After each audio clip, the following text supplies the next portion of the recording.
अस्सलामुअलैकुम देवियों तो सज्जनों भैनों दे भराओ, आज हम रिव्यू करने जा रहे हैं साउथ इंडिया की मूवी वी सालार की। और इसके राइटर डायरेक्टर हैं प्रशांत नील और को राइटर हैं इसके संदीप रेड्डी बदला और चौधरी हनुमान। और चौधरी सुन के लगता है आपको कि ये पाकिस्तानी नाम होगा और आगे हनुमान लगा हुआ है। बहरहाल तो ये जो मूवी है इसके जो स्टारर हैं इसमें श्रुति हसन है जो कि मेन लीड पे हैं, लेकिन मेन लीड पे होने के बावजूद भी उनका एक सपोर्टिंग रोल है, बस थोड़ा सा ही उनका करैक्टर है। और इसमें जो स्टार हैं वो हैं प्रभास। तो कुछ लम्हे होते हैं जिसके बाद वो एकदम से लाइफ चेंज हो जाती है। प्रभास जो कि मूवी आई थी बाहुबली मूवी के बाद, कितनी बड़ी मूवी मुझे नाम भूल गया, बाहुबली मूवी के बाद उनका स्टैंडर्ड ही चेंज हो गया था। और उसके बाद अब ये सलमान शाहरुख वगैरह के लेवल के ये हीरो हैं।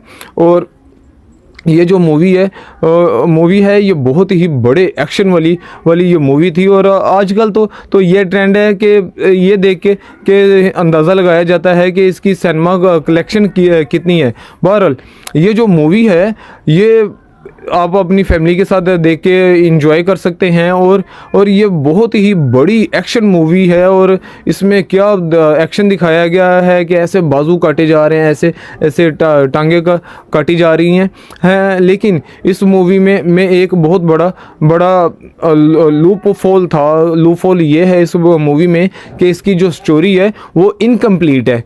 तो यानी कि कहते हैं ना कि हैप्पी एंडिंग ना हो तो वो स्टोरी पूरी नहीं होती। तो इसकी जो स्टोरी है इसकी स्टोरी पूरी नहीं थी इस मूवी की ना। और इस मूवी में ऐसा देख के ऐसा लगता है कि जैसे कोई ब्लैक एंड वाइट मूवी है, अंधेरा सा है। लेकिन ये जो एक्शन को लाइक करने वाले लोग हैं उनके लिए ये बेस्ट मूवी है। और बहुत बड़ी मूवी थी, बहुत बड़े बजट की मूवी थी। और इस मूवी को देख के कि ऐसा कोई भी नहीं है जो इन्जॉय ना करे। और जाहिर सी बात है इस मूवी ने इतना इसने कलेक्शन कर लिया कि मैं आपको बता नहीं सकता। तो ये जैसे ही ये मूवी शुरू होती है तो ये एक ना कोई ख्याली दुनिया ही इसमें दिखाई गई है कि एक कोई इलाका दिखाया गया है जो कि इंडिया के साथ लगता है, लेकिन इंडिया के रूल उसके ऊपर लागू नहीं होते। जैसे कि पाकिस्तान के साथ इलाका गैर लगता था कि पाकिस्तान के रूल उस पर लागू नहीं होते थे। तो लेकिन ये जो इलाका था इसके रूल इंडिया के ऊपर लागू होते थे।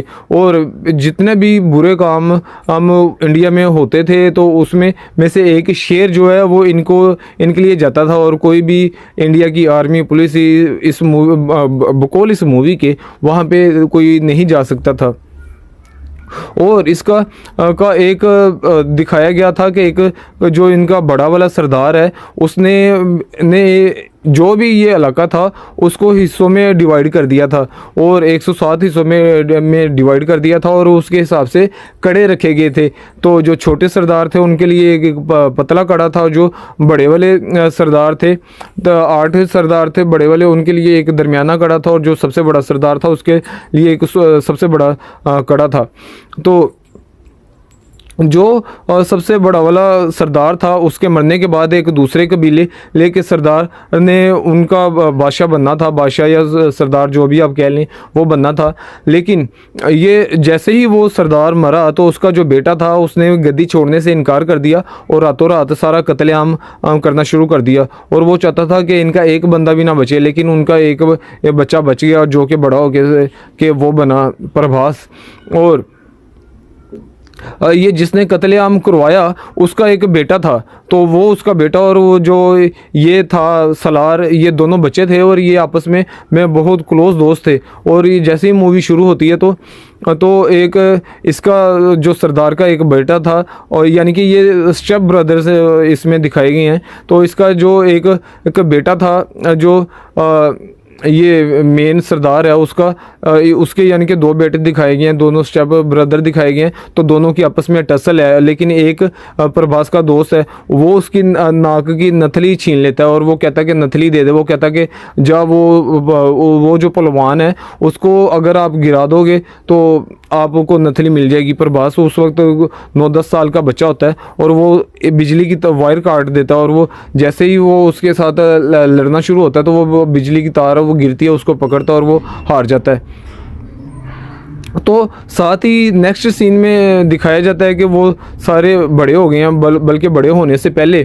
तो जब ये ऐसा सारा कत्लेआम किया जाता है तो उसकी कि जो प्रभास की माँ है उसको मारने के लिए कुछ सरदार वगैरह जाते हैं। तो ये जो उसका दोस्त होता है, ये बच्चा उसको बचाने के लिए जाता है, और वो जो आदमी उसकी माँ की इज्जत लूटने लगते हैं। वो उसको कहते हैं कि आप मुझे अपना कड़ा दे दो तो मैं इनको छोड़ दूंगा, क्योंकि वो तो बच्चा होता है। तो वो अपना कड़ा ऐसे फेंक देता है। तो तब से उसका बाप जो है वो उसको ना डिसलाइक करना शुरू कर देता है।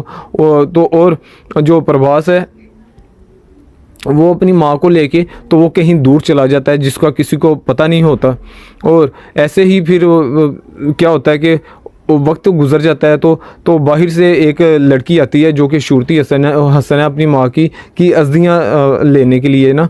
तो वहाँ पे रास्ते में एक ट्रक जा रहा होता है, तो दिखाया जाता है कि ट्रकों को कोई रोक नहीं सकता, उसके ऊपर एक मोहर लगी है। और ये जब लड़की बाहर से आती है तो इसके लिए भी एक थरथली सी मच जाती है। तो लड़की का बाप उसको फ़ोन करता है लड़की को कि तुम एक सेफ़ जगह पे चले जाओ, उसको काफ़ी लोग उठाने के चक्कर में हैं।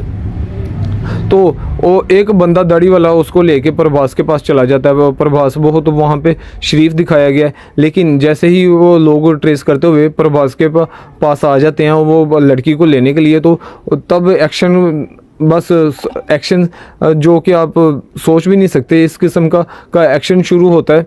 और वो बाद में पता चलता है कि वो जो मोहर लगी है उसको कोई भी नहीं रोक सकता, कोई पुलिस आर्मी कोई भी नहीं रोक सकती। लेकिन जब उसको मोहर को रोका जाता है तो एक थरथली सी मच जाती है। लेकिन जो वहाँ पे सरदार बना हुआ है वो कहता है कि इसको सिर्फ देवा रोक सकता है, और वो सच्ची में वो देवा ही होता है। और ये जो मोहर है ये देवा की ही लगाई हुई मोहर है। तो इस किस्म का ये एक्शन दिखाया गया है। और वो जो सरदार वो जो बड़ा वाला सरदार है वो अपनी गद्दी छोड़ के तो वो कहीं पे कुछ दिनों के लिए एक काम के लिए जाता है। तो पीछे से क्या अपनी जो बेटी है वो उसको वहाँ पे छोड़ जाता है कि तुमने सारा ध्यान रखना है। लेकिन उसका जो दिमाग है वो उसको कहता है कि आप प्लीज़ अपने बेटे को भी सरदार बना जाएं। तो वो जो वहाँ पे 8 सरदार हैं वो उनमें से जो कमज़ोर सरदार है वो उसकी गद्दी उसको दे देता है। तो इनमें ये बड़ी ना इशू दिखाया गया है। तो वहाँ पे एक टसल सी होती है कि अब एक कबीला अगर राज कर रहा है तो दूसरा कबीला सर झुका के वो सारा कुछ बर्दाश्त करेगा। तो और जो कबीला उस वक्त वहाँ पे राज कर रहा होता है वो बहुत इज्जतें उससे लूटता है, छोटी छोटी बच्चियों की माइनर्स की।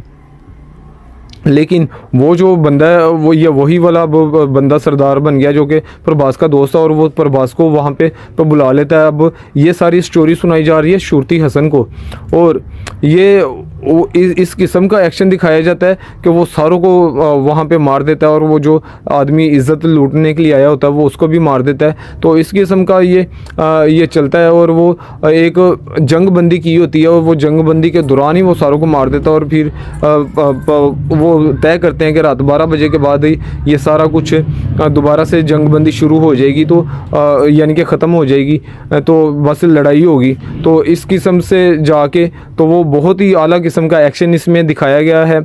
लेकिन ये इसमें जब मूवी का क्लाइमैक्स होता है तो ये जो प्रभास का दोस्त है वो चाहता है कि वो सारा कुछ कंट्रोल करे, लेकिन हक है ये प्रभास का, क्योंकि प्रभास के बाप का ये हक था जिसको मार के उसके बाप ने मार के ये सारा कब्ज़ा किया हुआ था। लेकिन अब ये नहीं पता कि प्रभास को ये पता है कि नहीं पता, जो हीरो है यानी कि जो देवा है। तो और ये ऐसी एक्शन मूवी बहुत ही अलग किस्म की चलती है, आपको बहुत ज़्यादा मज़ा आएगा मूवी देखने का। लेकिन ये पता नहीं चलता कि मूवी में एंड में क्या हुआ, यानी कि मूवी की जो स्टोरी है वो इनकम्प्लीट रह जाती है। इसका क्या मतलब है कि इसका एक और पार्ट आएगा, एक पार्ट और आए या जितने मर्ज़ी पार्ट और आए, क्योंकि मूवी ये बहुत बड़ी है।